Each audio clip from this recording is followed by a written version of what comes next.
We live in an era of profound romantic confusion. The modern dating landscape has become a hyper-accelerated marketplace of superficial validation, algorithmic swiping, and constant anxiety.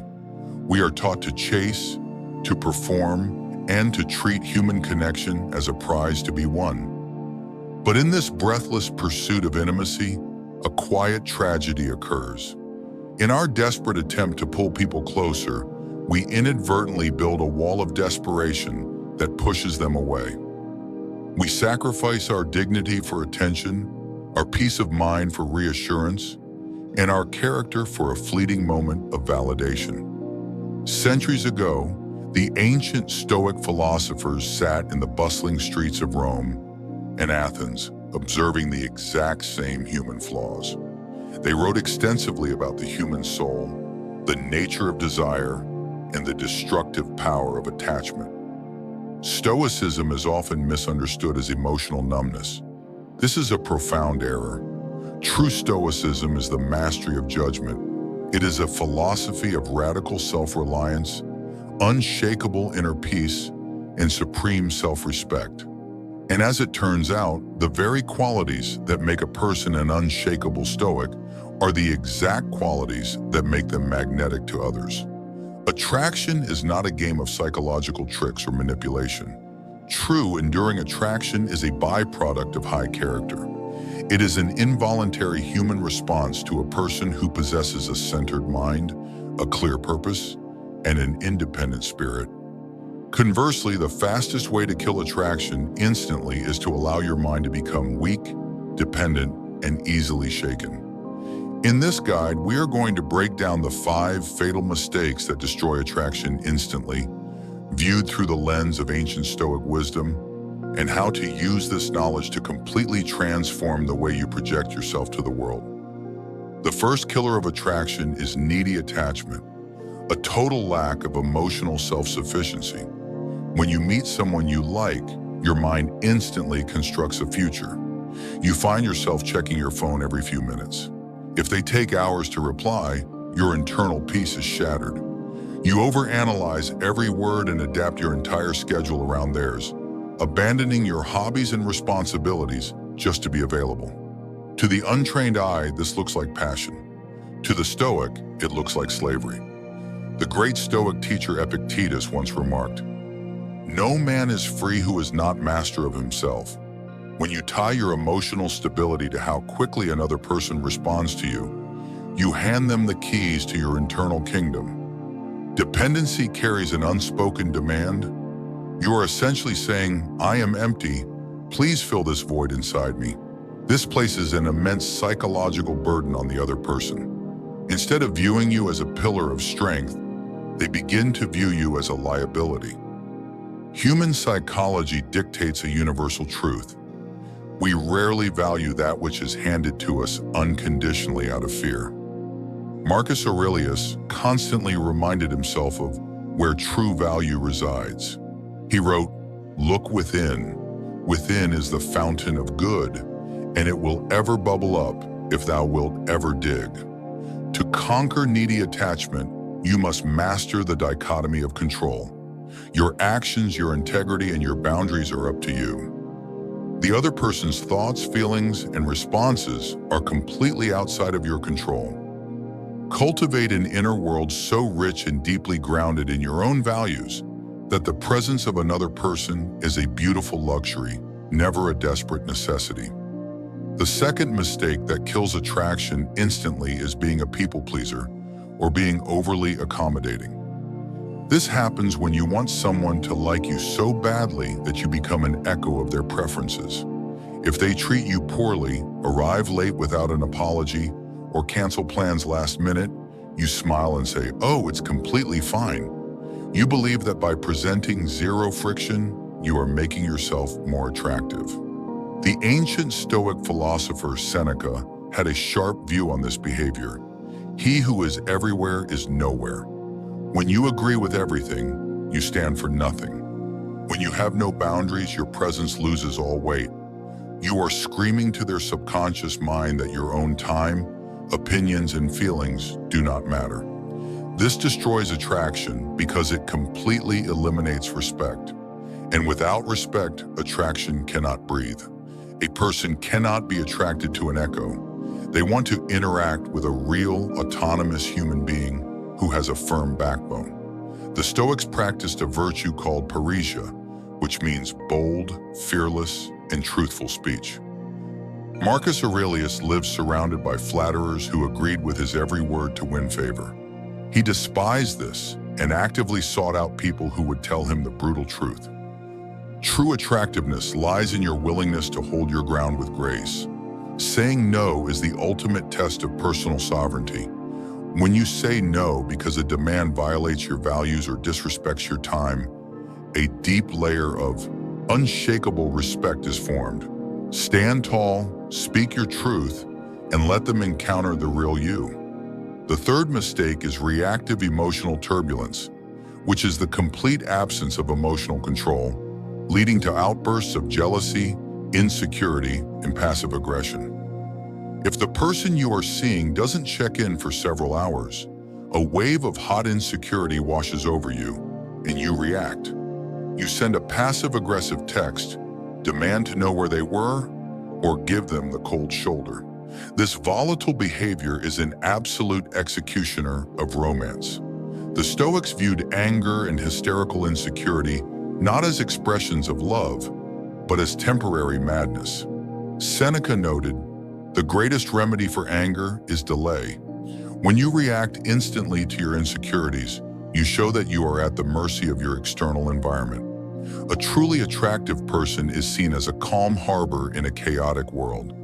If you can be completely undone by a delayed text message, how could anyone trust you to navigate the real complexities of life?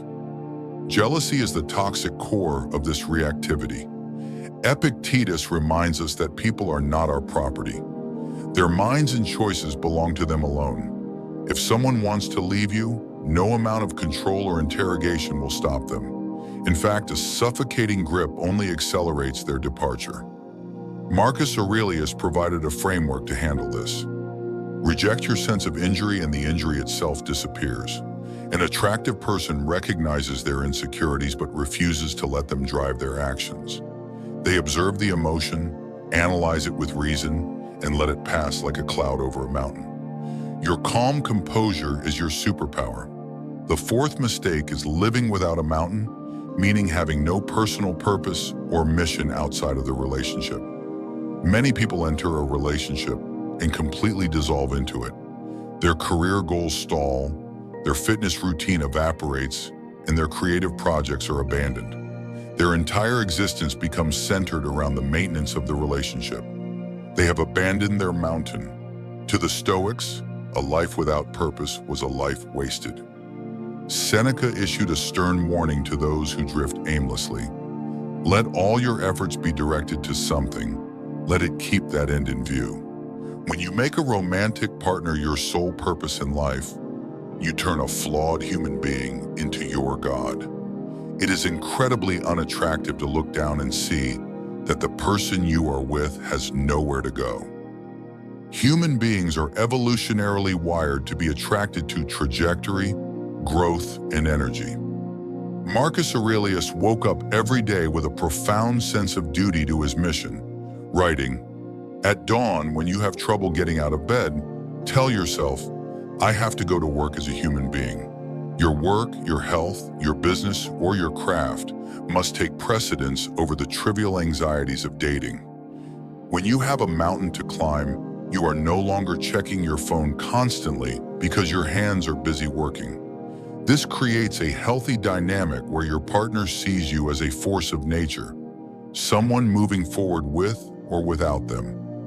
The fifth and final mistake is the mask of the imposter, which represents inauthenticity, posturing, and pretense. In a bid to appear attractive, many people adopt a persona. They brag about their income, pretend to be more confident than they feel, or play childish mind games like intentionally waiting to reply to texts. They believe attraction is a stage performance where they must hide their true self. The Stoics had an intense hatred for pretense, which they called typhos. Marcus Aurelius noted how much time he gains who does not look to see what his neighbor says or does or thinks, but only to what he does himself. Masks are incredibly heavy to maintain. Eventually the mask slips, and when it falls, attraction dies instantly because you proved yourself to be a fraud. Furthermore, human beings have an incredibly sensitive radar for inauthenticity. We can sense when someone is trying too hard or bragging to cover up an insecurity. True power lies in absolute transparency. Seneca offered this beautiful rule: let us speak what we feel and feel what we speak. Let speech harmonize with life. Project a calm, quiet authenticity. Be comfortable in your own skin. If you feel a genuine connection, express it honestly without demanding anything in return. When you are completely real, you eliminate the exhausting games. It says, "This is who I am. Take it or leave it." That unpolished reality is infinitely more attractive than a perfectly crafted lie. To integrate this deeply into your daily life, you must practice 3 core pillars of Stoic philosophy. First, practice voluntary hardship. Intentionally choose voluntary space. Spend time alone focusing on your work. Put your phone away for hours. Train yourself to realize that you are perfectly capable of surviving without constant external validation. Second, practice the remembrance of mortality. Marcus Aurelius reminded himself, "You could leave life right now." Let that determine what you do and say and think. When you realize your time on earth is finite, you lose the appetite for games. Spending hours anxious over whether someone likes you becomes a profound insult to the gift of life. Third, maintain the view from above. Mentally zoom out from your immediate situation to the vast expanse of cosmic time. You will see that your romantic dilemma is a microscopic speck in human history.